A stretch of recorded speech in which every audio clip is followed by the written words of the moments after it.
Welcome back for another episode of Music Notes. Today we're going to be talking about one specific hymn writer, very well known. As soon as I say his name, you'll go, oh, yes, and then you'll think, now what hymns has he written? So we'll get to that in a moment. When we first talked about him ever so briefly, I mentioned that he was known for having written over 6,000 hymns. But in my research, I found some papers that say he averaged 10 poetic lines a day for 50 years and wrote over 8,989 hymns. So that's a very specific number, and that's a lot. So let's listen to a few of his hymns and see if you can figure out who I'm talking about. Here's the first one, just a bit.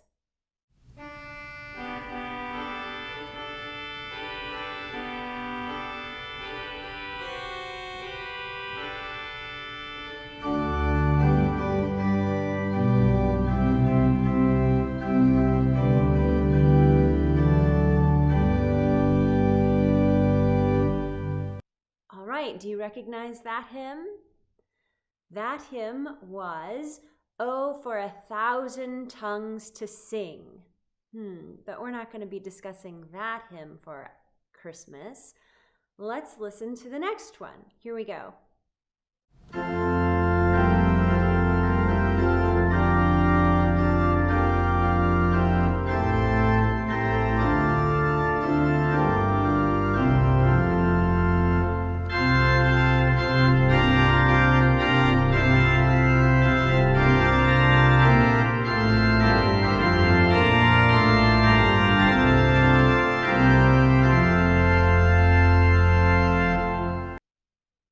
Now I know you recognize that. That was "Love Divine, All Loves Excelling." We sing that a lot. All right, how about one more?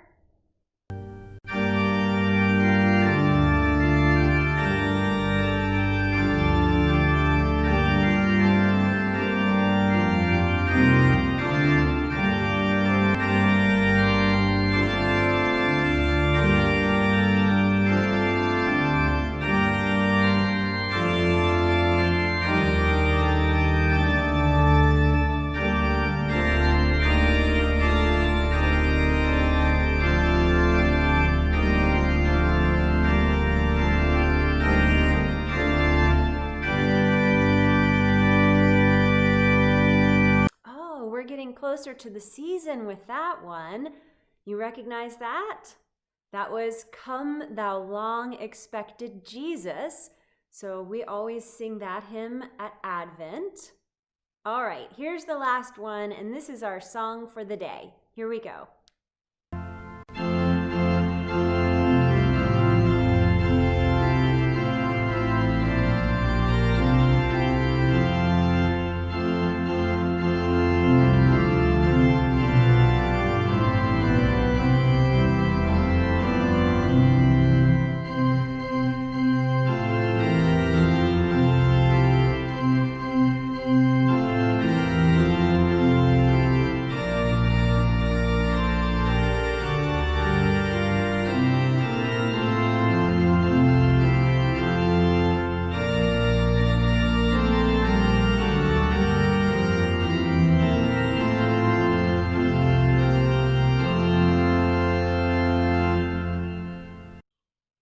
Well, of course, "Hark, the Herald Angels Sing."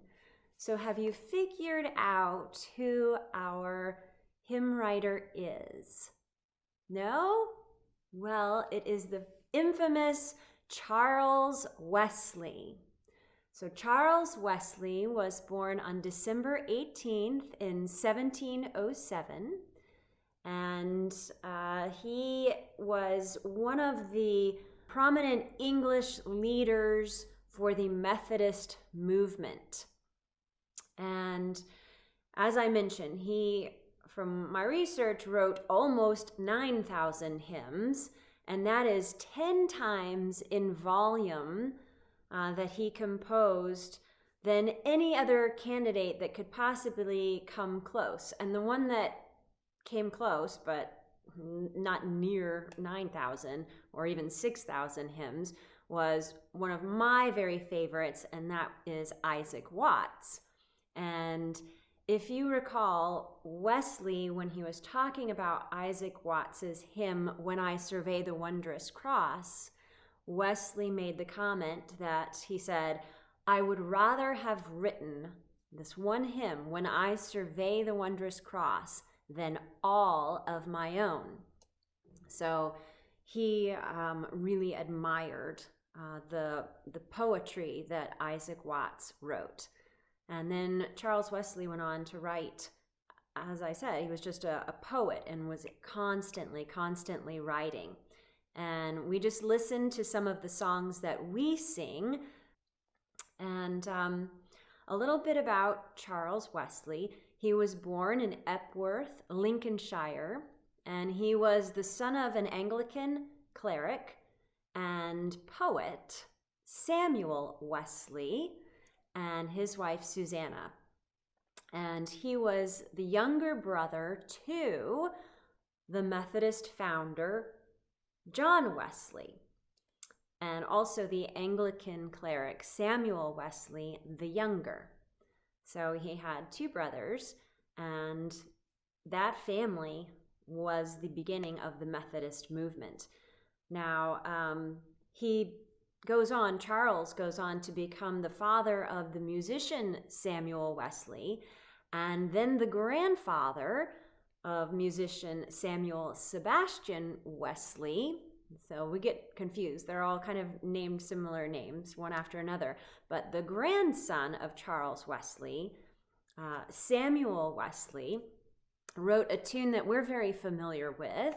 He wrote the tune Ariella, and we sing that to the church's one foundation. So let's take a quick listen to that, and you'll say, oh gosh, yes, I know that. So here's the church's one foundation. That was he was actually a composer, his grandson, and so the music for the church's one foundation was written by Charles Wesley's grandson. Let's take a quick listen.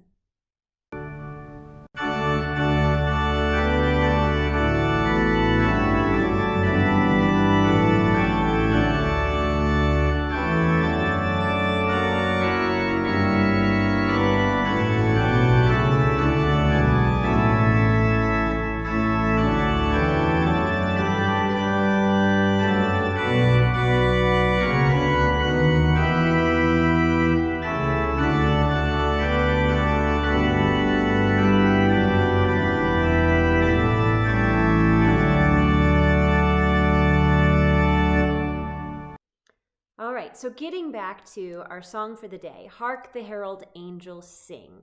Now that was the poetry, the text was written by Charles Wesley.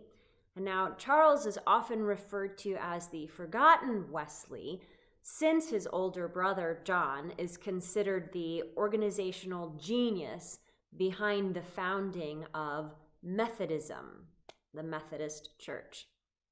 But without the hymns written by, the text of the hymns written by Charles, it is said that the Methodist movement might have gone nowhere, because the text that Charles wrote so compelling that it helped propel the Methodist movement forward.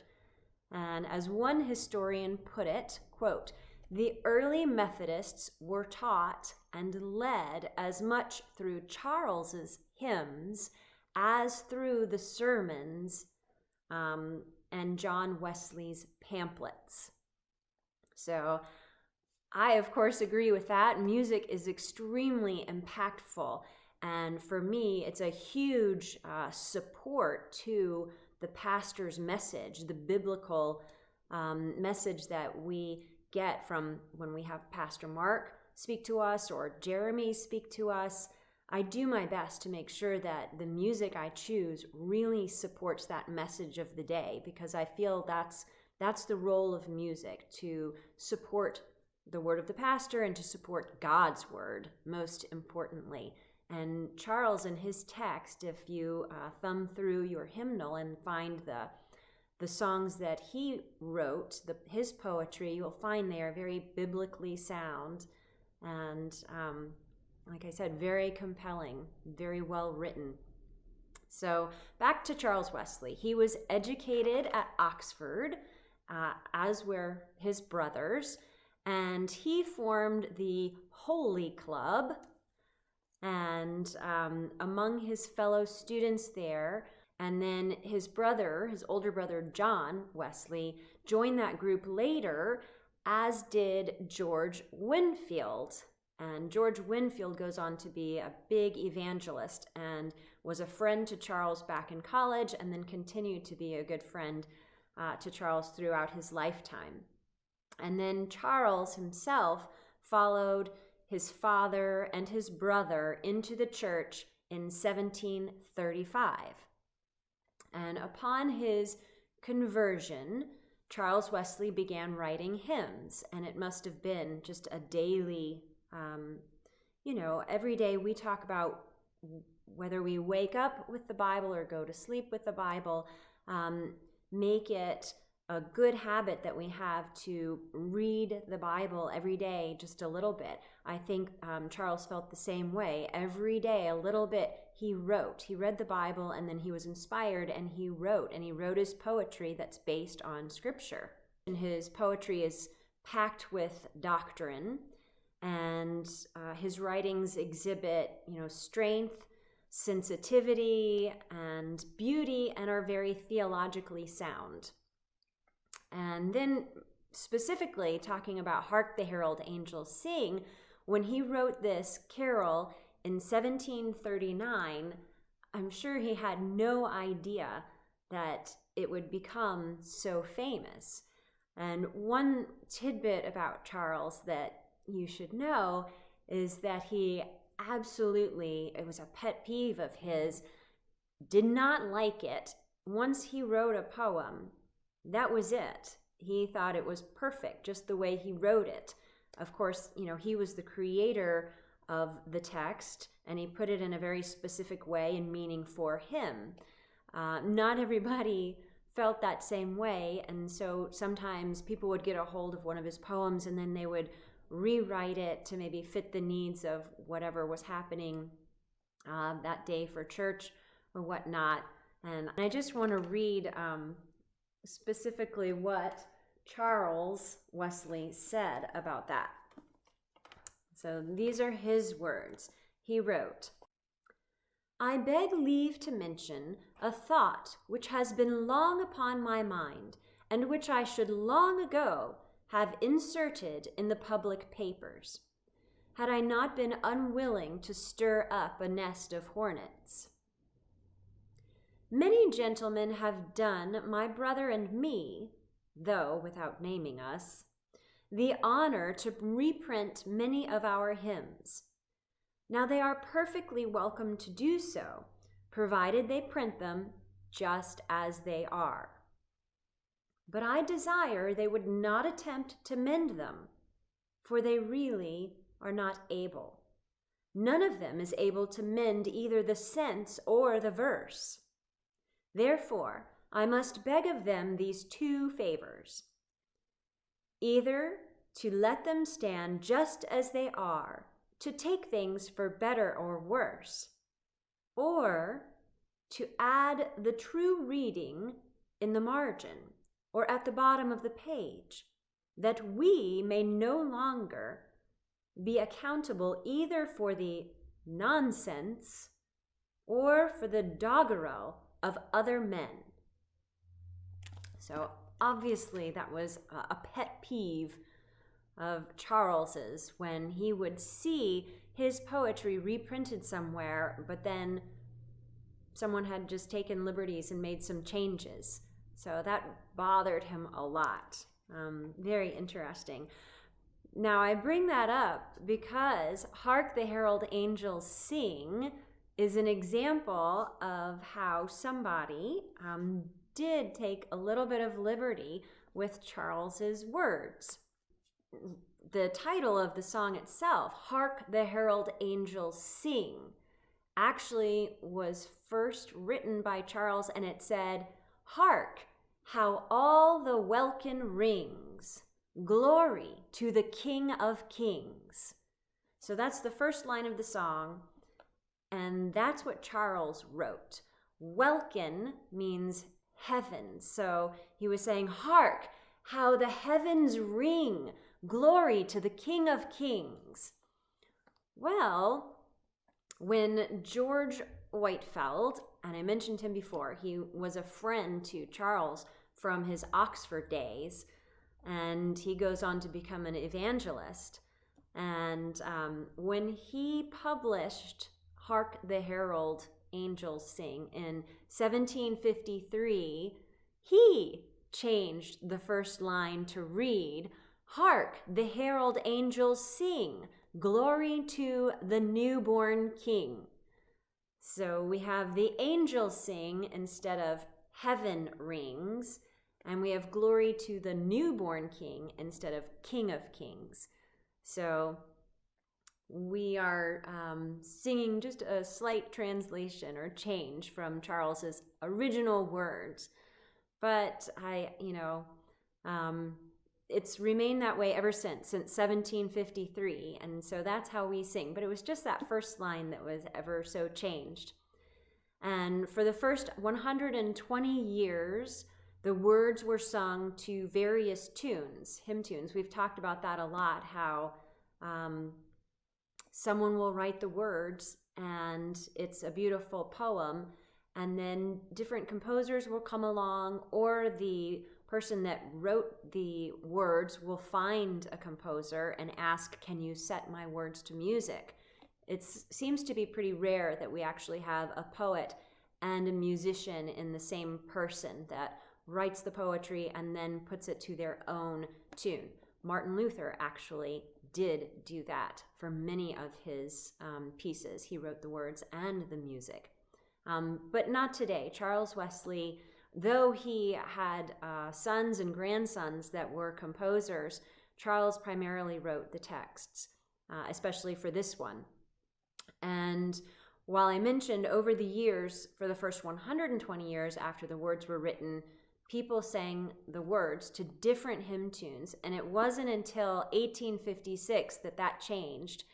And it was when William Cummings joined the lyrics of Hark, the Herald Angels Sing to a tune written by Felix Mendelssohn.